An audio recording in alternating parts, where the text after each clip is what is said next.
Hello student, मैं सौरभ कोहली आपका स्वागत करता हूं अपने यूट्यूब चैनल में। आज हम चर्चा करेंगे अजंता की गुफाओं के बारे में। अजंता की खोज किसने की, प्रतिकृतियां तथा इसका प्रचार। तो ये जो वीडियो है पार्ट 1 की वीडियो है। इसके बाद अजंता के बारे में और वीडियो एक और बनाएंगे पार्ट 2 में। पहले इस वीडियो को देख लीजिए और उससे पहले इस चैनल को लाइक शेयर एंड सब्सक्राइब करना बिल्कुल ना भूलें। ये मेरी स्लाइड है, मेरी एजुकेशन के बारे में और चैनल के बारे में इंफॉर्मेशन है। और साथ ही साथ ये वीडियो उन स्टूडेंट्स के लिए काफ़ी महत्वपूर्ण है जो कि आर्ट से रिलेटेड है, हिस्ट्री से रिलेटेड है, यूपीएससी, DSSB, KVS, NVS, कला क्षेत्र में सभी लोगों के लिए ये महत्वपूर्ण है। तो ज़्यादा समय ना व्यतीत करते हुए अपना समय आगे बढ़ाते हैं।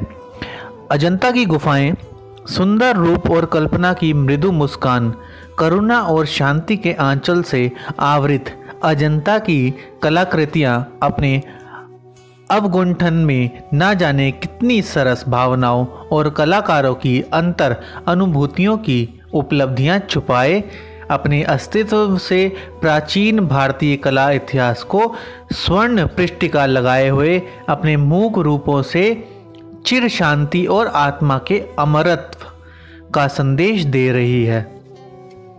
अजंता महाराष्ट्र में औरंगाबाद जिले में स्थित है। अजंता तक पहुंचने के लिए जलगांव से फरदापुर ग्राम होते हुए जाना पड़ता है। यहीं पर अजंता से 2 मील की दूरी पर अजिंठा नाम का गांव है, जिसका मूल उच्चारण है अजिष्ठा। इस ग्राम के नाम पर ही गुफाओं का नाम अजंता पड़ा है। ध्यान रहे, अजिंठा नाम का गांव है और उसका जैसे मूल उच्चारण है अजिष्ठा। ये गुफाएं सेंट्रल रेलवे के स्टेशन औरंगाबाद से लगभग 102 किलोमीटर पर स्थित हैं। औरंगाबाद से मोटर बसों के द्वारा अजंता तक आने जाने की अच्छी व्यवस्था है। सेंट्रल रेलवे के पहूर और जलगांव स्टेशनों से भी बस द्वारा अजंता तक पहुंचा जा सकता है। जलगांव तथा अजिंठा दोनों ही स्थानों पर दर्शनार्थियों के ठहरने के लिए विश्राम गृह बने हुए हैं। अब मोटर बस के द्वारा आने जाने की पर्याप्त अच्छी व्यवस्था है। जलगांव से अजंता तक जाने वाले मार्ग पर ही पहूर तथा फरदापुर गांव भी स्थित है। अजंता की गुफाएं हरी श्रृंगार वृक्षों से आच्छादित मनोरान एकाकी घाटी में स्थित हैं। मतलब कि जो हरी श्रृंगार के पेड़ होते हैं उसी घाटी में ये अजंता की गुफाएं स्थित हैं। यहाँ पर पक्षियों के वृंद प्रातः तथा संध्या के समय अपने सुरीले मधुर संगीत के लय छेड़ देते हैं। इस घाटी में सतपुरा की पहाड़ियों को काटती भगोरा नदी अनेक घुमाव लेती हुई कल कल निनाद से प्रवाहित होती है। ध्यान रहे, ये प्रश्न पूछ भी लिया जाता है कि ये किस नदी के पास है। इस नदी के घुमावों से घाटी का रूप अर्धचंद्राकार के समान बन गया है और इसके बाईं ओर या उत्तर की ओर एक मोड़ पर लगभग 250 फीट ऊंची एक पहाड़ी सीधी खड़ी है। इस पहाड़ी में एक अर्धचंद्राकार पंक्ति में से गुफाएं काटकर बनाई गई हैं। ध्यान रहे, अर्धचंद्राकार पंक्ति में से ये गुफाएं काटकर बनाई गई हैं। इस पहाड़ी के उत्तर की ओर से एक प्रपात निनाद करता प्रवाहित होता है। यह 30 गुफाएं पूर्व से पश्चिम की ओर लगभग 600 गज की लंबाई में बनाई गई है। ध्यान रहे, 30 गुफाएं पूर्व से पश्चिम की ओर लगभग 600 गज की लंबाई में बनाई गई हैं। वर्षा आगमन के साथ ही यह सारी घाटी शैशेमाल वृक्षों से आच्छादित हो जाती है। पुष्पित हरि श्रृंगार तथा पुष्पों की सुगंध से यह घाटी महक जाती है। तब शाल और सागौन के वृक्ष प्रहरी के समान किसी के आगमन की मौन प्रतीक्षा में खड़े रहते हैं। इस शांति और निरंजनता के वातावरण को देखकर ही बौद्ध भिक्षुओं ने अपनी कला साधना के लिए यह स्थान उपयुक्त समझा होगा। वैसे तो अजंता की गुफा मंदिर और उनके मूर्तियों से सुसज्जित प्रवेश द्वार ही पर्याप्त आश्चर्यजनक है, परंतु इन गुफाओं के आकर्षण का मुख्य कारण इनकी भीतरी दीवारों पर की गई भित्ति चित्रकारी है, जो पर्याप्त नष्ट हो जाने पर भी चमकदार दिखाई पड़ती है। अजंता की प्रत्येक गुफा में मूर्तियां, स्तंभ तथा द्वार काटकर भित्तियों पर चित्रकारी की गई है। इस प्रकार अजंता की गुफाएं वास्तुकला, मूर्तिकला तथा चित्रकला का उत्तम संगम है। अब हम बात करेंगे अजंता की खोज, प्रतिकृतियां तथा प्रचार। मुगल काल के कुछ ऐसे लेख प्राप्त होते हैं जिनसे पता चलता है कि मुगल सेना दक्षिण की ओर अजंता की घाटी से होकर जाती थी, लेकिन सैकड़ों वर्षों तक जंगलों में छुपी ये अज्ञात गुफाएं जंगली पशुओं, चमगादड़ों आदि पक्षियों का घर बनी रही और 1819 ईस्वी से यूरोप के लोगों को सर्वप्रथम इन गुफाओं का ज्ञान हुआ। उनको यह ज्ञान मद्रास रेजिडेंट के कुछ सैनिकों से हुआ जो इस घाटी में विद्रोहियों को दबाने के लिए गए थे। एक सैनिक लोमड़ी का पीछा करते हुए अजंता की एक गुफा में पहुंचा और उसने चित्र देखे। इन चित्रों की सूचना उसने अपने कमांडेंट को दी। यह सूचना पाकर एक अंग्रेज कंपनी अधिकारी ईस्ट इंडिया कंपनी के निवेदन पर इंग्लैंड की सरकार ने एक कुशल चित्रकार मेजर रॉबर्ट गिल को 1847 ईस्वी में अजंता के चित्रों की अनुकृतियां बनाने के लिए भारत भेजा। 1857 ईस्वी के विद्रोह की चिंगारी के भड़कते ही मेजर गिल ने चित्रों की अनुकृतियां बनाने का काम छोड़ दिया।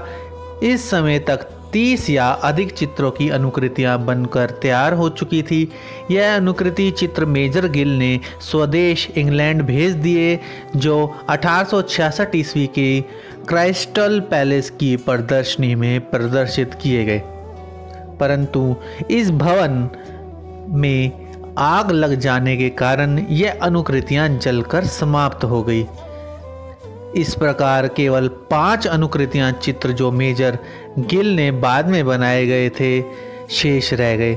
मेजर गिल के द्वारा बनाए गए अजंता के सारे अनुकृतियां चित्र अप्राय हैं। इन चित्रों के कुछ छोटे छोटे इनग्रेविंग्स प्रिंट यानी कि मिसेज एस्पियर की एशियंट इंडिया नामक पुस्तक में प्रकाशित हैं। मिसेज एस्पियर की एंशियंट इंडिया नामक पुस्तक में प्रकाशित है। तत्पश्चात 1872 ईस्वी से 1885 ईस्वी के मध्य बम्बई आर्ट स्कूल के प्रिंसिपल मिस्टर ग्रिफिथ्स तथा उनके शिष्यों ने सुंदर प्रतिकृतियां बनाई, जो 1885 ईस्वी में Victoria and Albert Museum South Kensington में प्रदर्शित की गई, परंतु उस भवन में भी अग्नि लग जाने से जलकर नष्ट हो गए। ग्रिफिथ्स फिर भारत आए और उन्होंने फिर चित्रों की अनुकृतियां बनाई, जो 2 जिल्दों में the paintings of Buddhist cave temples of Ajanta, the paintings of Buddhist cave temples of Ajanta, Khandesh India शीर्षक से 1896 में प्रकाशित हो चुकी हैं। इंडिया ऑफिस लंदन में फोटोग्राफी का एक सुंदर संग्रह भी है जो डॉक्टर बर्गेस ने तैयार किया था। इस प्रकार क्रिस्टल पैलेस के अग्निकांड ने ही इन चित्रों की प्रतिलिपियों को नष्ट नहीं किया, बल्कि साउथ केसिंगटन म्यूजियम के अग्निकांड में ग्रिफिथ्स के द्वारा बनाई गई प्रतिकृतियां जलकर स्वाह हो गई। इस अग्निकांड से बची लगभग 100 से अधिक प्रतिकृतियां Indian section of Victoria and Albert Museum South Kensington में सुरक्षित हैं, परंतु इनमें से कई चित्र नष्ट हो चुके हैं। 1909 से 1911 में लेडी हैरिंगम भारत आई और उन्होंने स्वर्गीय नंदलाल बसु, स्वर्गीय असित कुमार हालदार, वेंकटप्पा के एवं SN गुप्ता तथा कुमार लार्चर तथा ल्यूक भारती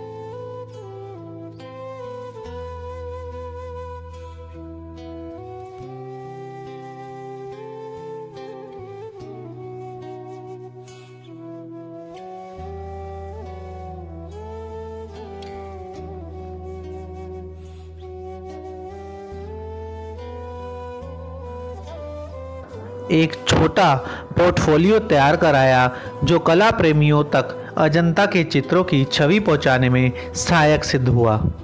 1954 ईस्वी में यूनेस्को के द्वारा भी न्यूयॉर्क से अजंता के रंगीन चित्रों का एक संग्रह पेंटिंग्स ऑफ अजंता केव्स के नाम से प्रकाशित हुआ। अब हम आगे चर्चा करेंगे अजंता के चित्रों की सुरक्षा की। अजंता के चित्रों की प्रख्याति ही अजंता के चित्रों के लिए घातक सिद्ध हुई। कुछ समय तक हैदराबाद राज्य के निजाम ने अजंता की सुरक्षा में रुचि नहीं दिखाई। वास्तव में निजाम के निम्न अधिकारियों ने अजंता के चित्रों के लिए बहुत क्षति पहुंचाई। निजाम द्वारा नियुक्त अजंता का संरक्षण पदाधिकारी अजंता के प्रख्यात भित्ति चित्रों में से उत्तम आकृतियों के सिर के भाग का प्लास्टर खंड दीवार से काट काट कर दर्शकों को धन के लोभ में भेंट कर देते थे। यह बात और भी लज्जाजनक है कि डॉक्टर बर्ड, जो बम्बई के पुरातत्ववेत्ता थे, ने भी यह अपराध इस लोभ से किया कि वह बम्बई संग्रहालय को इस प्रकार लाभान्वित कर सकें। इसके अतिरिक्त दूसरी क्षति धुएं से हुई तथा पक्षियों के लगातार इन गुफाओं में घोंसले बनाकर रहने के कारण हुई। साधु तथा व्यापारी दल यात्रा करते समय मार्ग में इन गुफाओं में विश्राम करते थे और उन्होंने खाना बनाने के लिए आग जलाकर धुआं आदि करके इन गुफाओं को अधिक अधिक धुंधला और काला कर दिया है। 1930 तथा 1904 ईस्वी में विशेष गुफाओं में चित्रों के सामने जाली लगवा दी गई, जिससे दर्शक चित्रों पर अपना नाम लिखकर नष्ट ना कर सकें, और यहाँ पर यथोचित सफाई भी करा दी गई। पुरातात्विक विभाग ने अजंता के चित्रों के संरक्षण हेतु एक विस्तृत योजना तैयार की और इटली से भित्ति चित्रों के विशेषज्ञों को चित्रों की सफाई तथा संरक्षण हेतु बुलाया गया। इन विशेषज्ञों ने 1920-1922 ईस्वी तक इन चित्रों को रासायनिक उपचार से साफ किया और जहाँ जहाँ पर प्लास्टर में दर्ज पड़ गई थी उनमें प्लास्टर ऑफ पेरिस आदि भर दिया, जिससे प्लास्टर खंड दीवार में से ना गिर जाए। 1908 ईस्वी में अजंता में एक क्यूरेट की नियुक्ति हो गई थी। इन चित्रों की ठीक प्रतिलिपियां बनाई जा चुकी हैं तथा फोटोग्राफ तैयार किए जा चुके हैं। अजंता के चित्र अब बहुत खंडित हो चुके हैं और फिर भी भारतवर्ष की 600 वर्ष की कला साधना के अवशेष अजंता में अभी चित्रों के रूप में सुरक्षित है। 1953 ईस्वी में से भारत सरकार के पुरातत्व विभाग ने इन गुफा चित्रों के संरक्षण का कार्यभार अपने हाथों में संभाल लिया है। अब हम चर्चा करेंगे गुफाओं का गणना क्रम तथा सुरक्षित चित्र। इन गुफाओं की गणना पूर्व से पश्चिम की ओर की गई है और सभी विद्वान इस गणना क्रम से सहमत हैं। इन गुफाओं में 9वीं, 10वीं, 19वीं, 26वीं तथा 30वीं गुफाएं पूजा के स्थान अर्थात चैत्य गुफाएं हैं। इनमें से कुछ गुफाएं कभी पूर्ण नहीं हो सकी। इन गुफाओं में वास्तुकला का इतना विकसित रूप दिखाई पड़ता है कि इनको गुफा कहकर पुकारना उपयुक्त नहीं, अतः इनको गुफा मंदिर मानना उचित होगा। 1879 ईस्वी में जिन 16 गुफाओं में चित्र शेष रह गए थे उनमें पहली बार दूसरी, चौथी, 7वीं, 9वीं, 10वीं, 11वीं, 15वीं, 16वीं, 17वीं, 18वीं, 19वीं, 20वीं, 21वीं, 22वीं तथा 26वीं गुफाएं ही न्यूनाधिक चित्र अवशेषों से अलंकृत थी। 1910 ईस्वी में विशेष महत्वपूर्ण चित्रों के अवशेष पहली, दूसरी, 9वीं, 10वीं, 11वीं, 16वीं, 17वीं, 19वीं तथा 21वीं गुफाओं में शेष रह गए थे। इन 9 गुफाओं में से 17वीं गुफा में ही सबसे अधिक सुरक्षित चित्र प्राप्त हैं। तो इस तरह आज हमारा पार्ट 1 अजंता का कंप्लीट होता है और जल्दी ही हम पार्ट 2 बनाएंगे, उसमें बाकी शेष चीज़ें जानकारी आपको देंगे। इस चैनल से जुड़े रहिए, इसे लाइक, शेयर एंड सब्सक्राइब करना बिल्कुल ना भूलें और बेल आइकन को ज़रूर दबाएं, उसमें ऑल वाला बटन प्रेस करें ताकि सारी नोटिफिकेशन आप तक ज़रूर पहुंच सके। और धन्यवाद।